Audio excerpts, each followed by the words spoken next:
Gentlemen, coming out of retirement, the first of probably many times, to review Twilight Breaking Dawn Part 2, the Nostalgia Critic.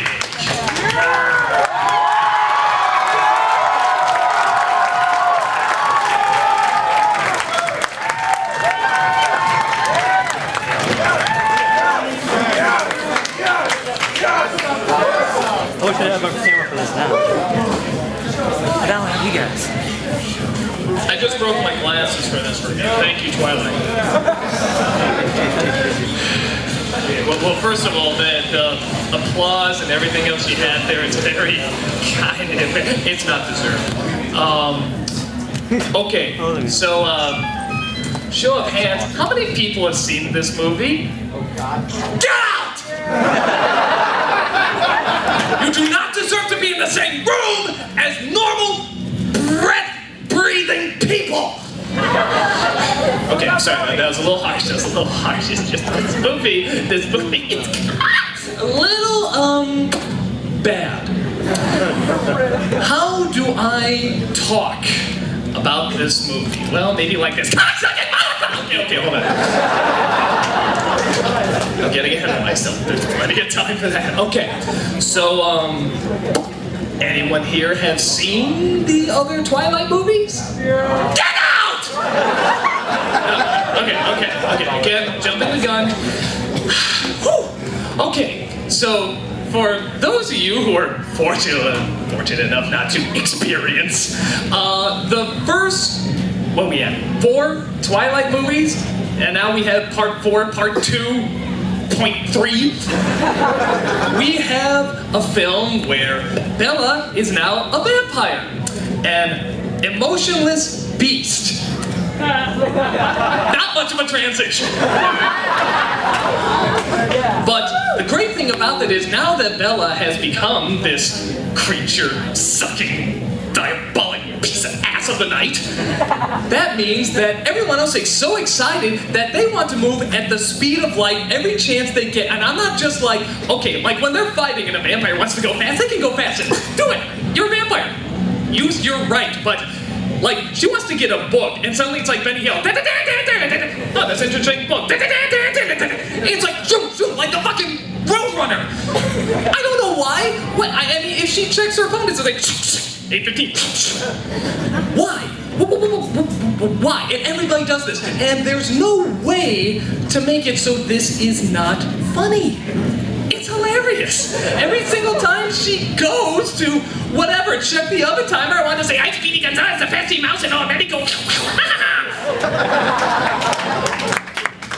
But no, that would be prejudice against Mexican people, and Lord knows we haven't been prejudiced enough against the vampire genre. So, okay, she has given birth to a beautiful CG baby. I'm not even kidding. This film is so cheap they couldn't get a baby. Maybe the baby was asking for too much money. I don't know. But you have this thing that's making Baby Geniuses 2 look like Gollum from Lord of the Rings. It literally looks like somebody just took the label from baby food of the baby going like this and just removed this mouth. I'm a vampire! That's the baby! And yet somehow it still emotes more than Bella! I don't understand this! But, okay, as we all know, the baby's future husband, Jacob. Oh, missed that part? Okay, let me explain. Jacob sees this baby, gets a wolf boner, says, hey, you know what? In hopefully 18 years, I bet she'll be hot and I just might want to do that. A nice bit of tails, considering that I really do have a tail at times. So, okay, you have the baby, grows up pretty fast, and I don't mean like, you know, oh, they grow up so fast. No, I mean within a day, she's like 7. And you're saying to yourself, oh, well, how many days or years or months or whatever went by for that? Well, they don't tell us. For all we know, literally, they have a dissolve. of the baby, somehow standing up to be measured, the toddler, and then the 7-year-old just dissolving, and you know what? Maybe it was real time. We don't know. Stephanie Meyer's made up so much shit about Twilight and vampires and stuff like that, I believe anything. If you said that vampires can suddenly shoot web out of their arms and swing around like Spider-Man, you know what? That would be awesome. I would actually see that movie. You know what? Just anything outside of sparkling My Little Pony sparkle, they're the only ones that are supposed to... Again, getting ahead of myself, okay. So, we got Jacob, the future husband-to-be to Bella's daughter.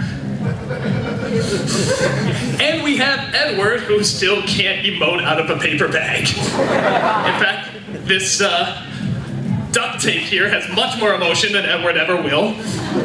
See, you believed it hit the ground, which is much more than anything Edward's ever done.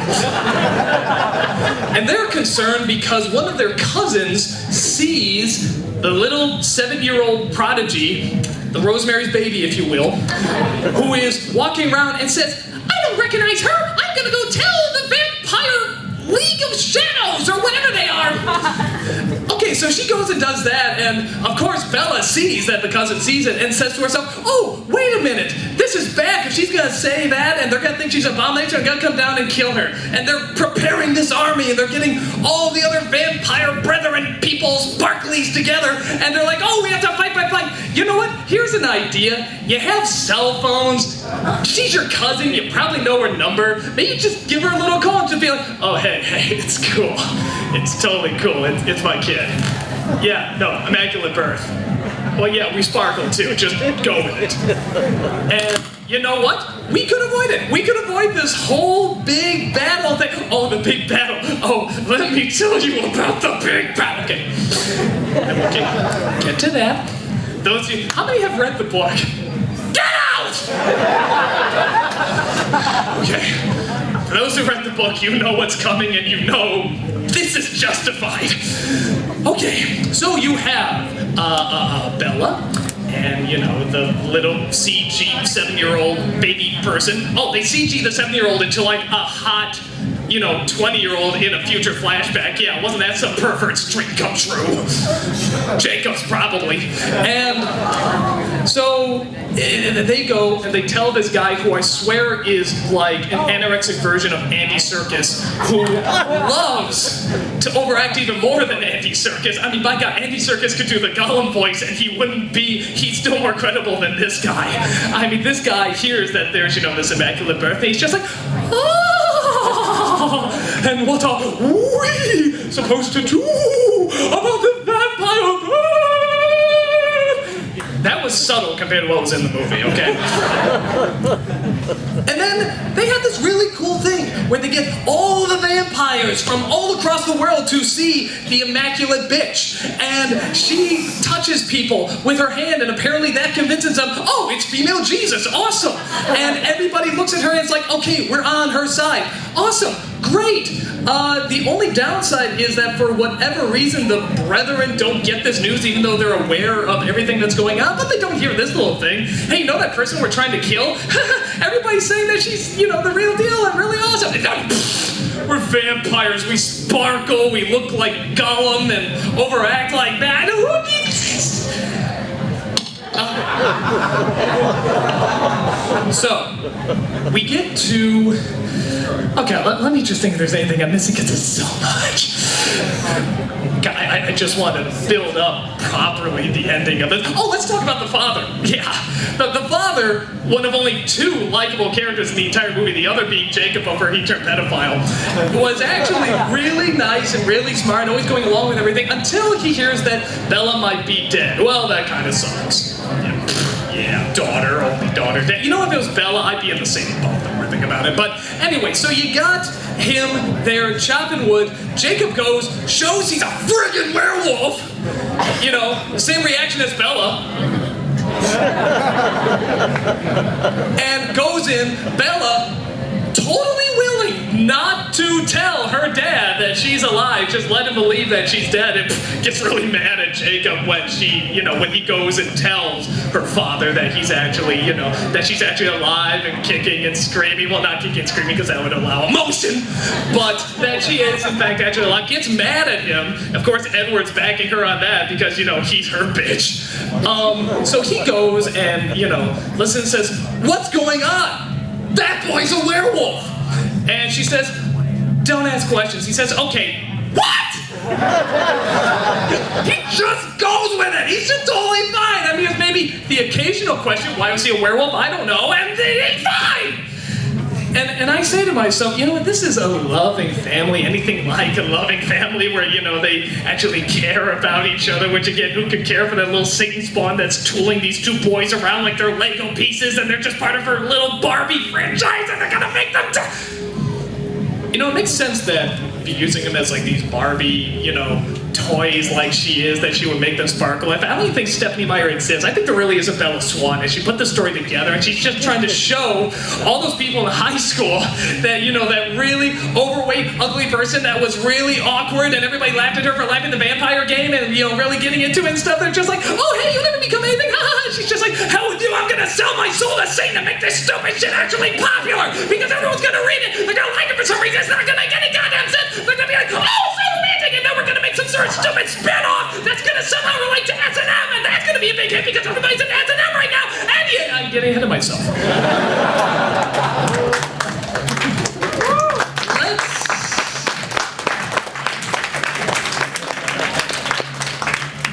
Let's talk about the climax. Not the one you're thinking. That way, wait for Jacob and I don't know what this panel is rated.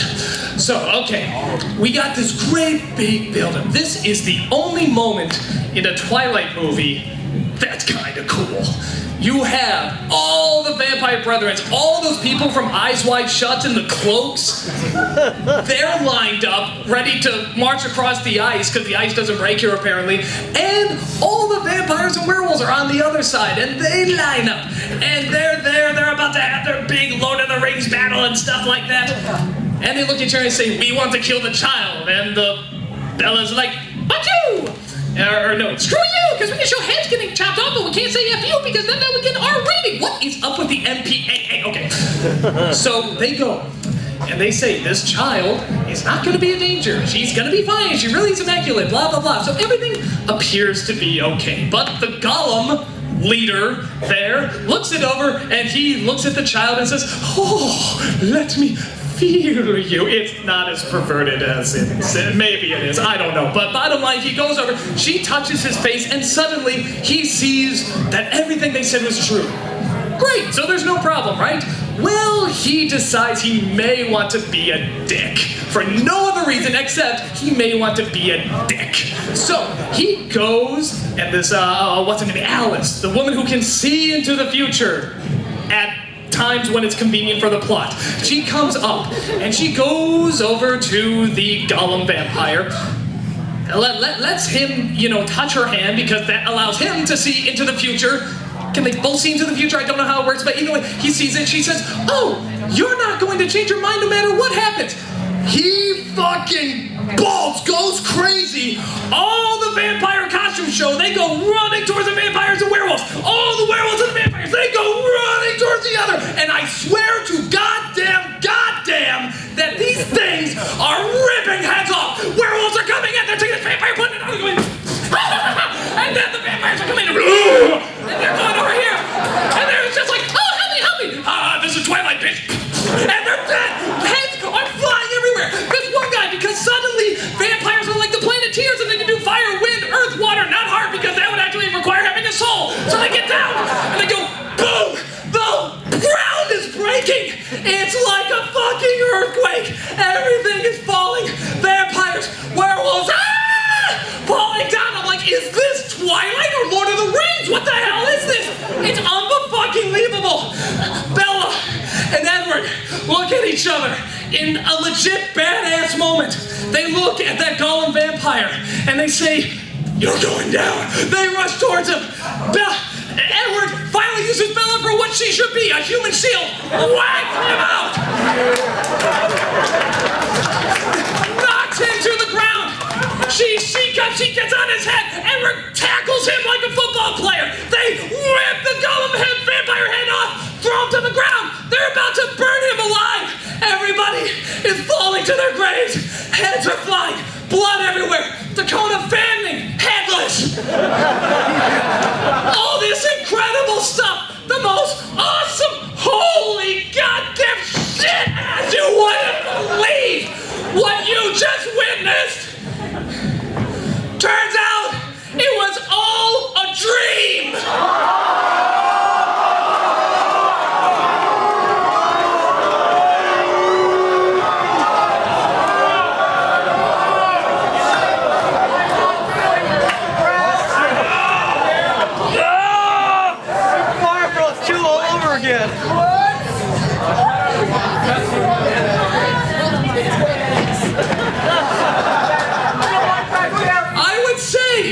That you are all overreacting because this is just a movie. Except that every goddamn person in that theater, even the Twilight fans, had the exact same goddamn reaction that you have right now!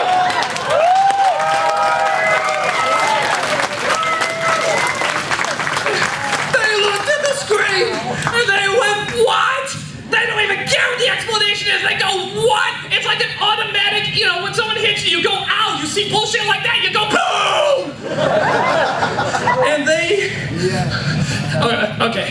Dream is pushing it because Dream would actually mean, you know, there'd be some credibility. No, it was the vision that the Alice chick who can see into the future is giving the creepy golem vault vampire guy to see what would happen to him if he attacked her.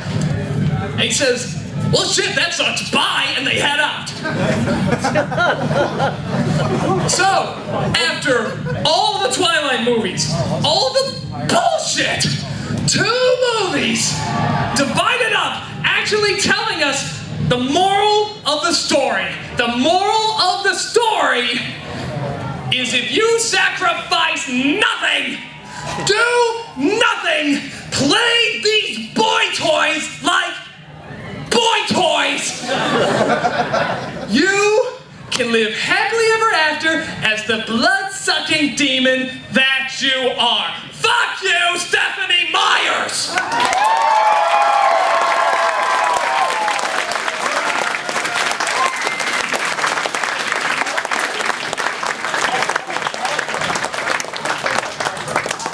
So what did I think of this movie? I didn't like it very much. It had some chance of maybe becoming something at the end if just for epic stupidity. But instead, what we have is one of the stupidest, worst franchises that has ever existed in mankind.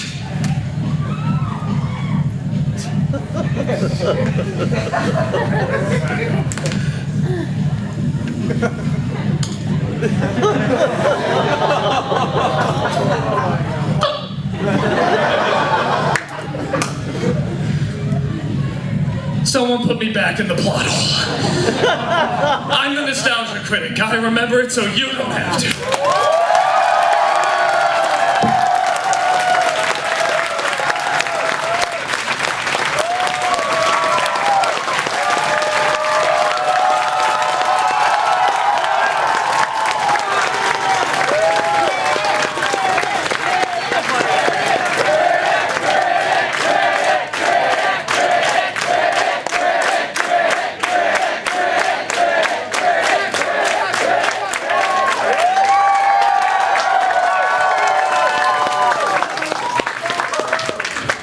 Everybody shut up, I really did lose a piece of my glasses. Did you find it? Where? Point to me. I can't see it. Because I don't have a piece of my glasses. That is not a bit. You need glasses! It's like, I could probably get another one. It's the little bit that goes like right here. Oh, now it's there's so much. Why is there glitter on the stage? Was this made out of vampires? Okay, well, you know what? I will move on. Because the Twilight movie has convinced me that For God's sakes, I need to move on. I can't dwell on the past. So, who wants to see Eagle Raptor?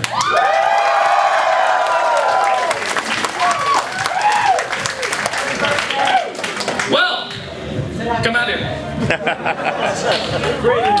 Why?